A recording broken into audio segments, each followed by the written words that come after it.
ওয়ালাইকুম। কুয়াশায় ভরা তো আমি শীতের অসুস্থ সকালে থাকার কারণে আমরা এই সাইকেলটা ভিডিওতে নিয়ে ভয়েস দিয়েছে চলে আমার গেলাম খালাতো ভাই রাইড তামিম। করতে। তো সামনে থেকে সব ভিডিওতে আমার ভয়েস পাবেন।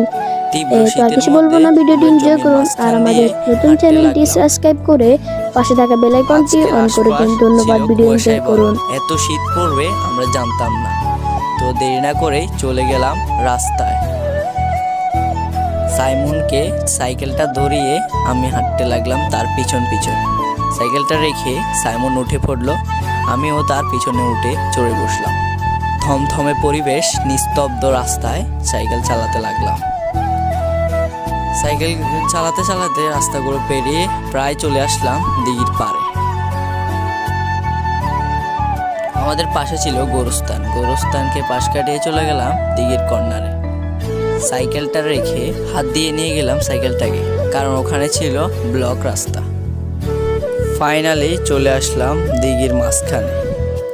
আশেপাশের পরিবেশ দেখে বুঝতে পারছেন যে কত তীব্র শীত পড়তেছে আজকে। সাইকেলটা সাইমন থেকে কেড়ে নিয়ে আমি একটু রাইড করতেছিলাম। দিঘির আশপাশ ছিল কুয়াশায় ভরা।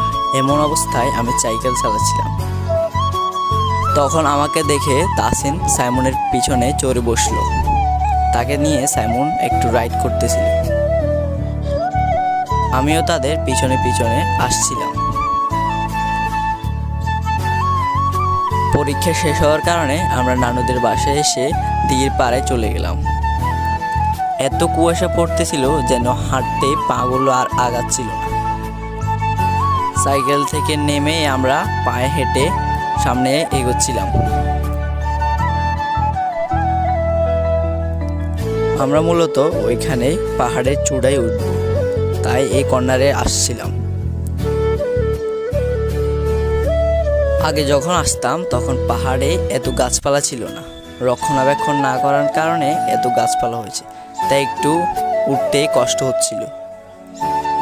ফাইনালি উঠার পর এখান থেকে কিছু স্পষ্টভাবে দেখা যাচ্ছিল না, তাই তাড়াহুড়ো করে নেমে গেলাম আমরা।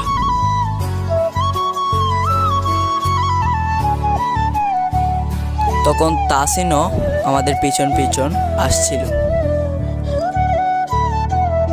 সাইকেলে বসে আশপাশ পরিবেশ দেখতে অনেক সুন্দরই লাগতেছিল, তাই খুব দ্রুত গতিতে আমরা সামনে এগোতে লাগলাম।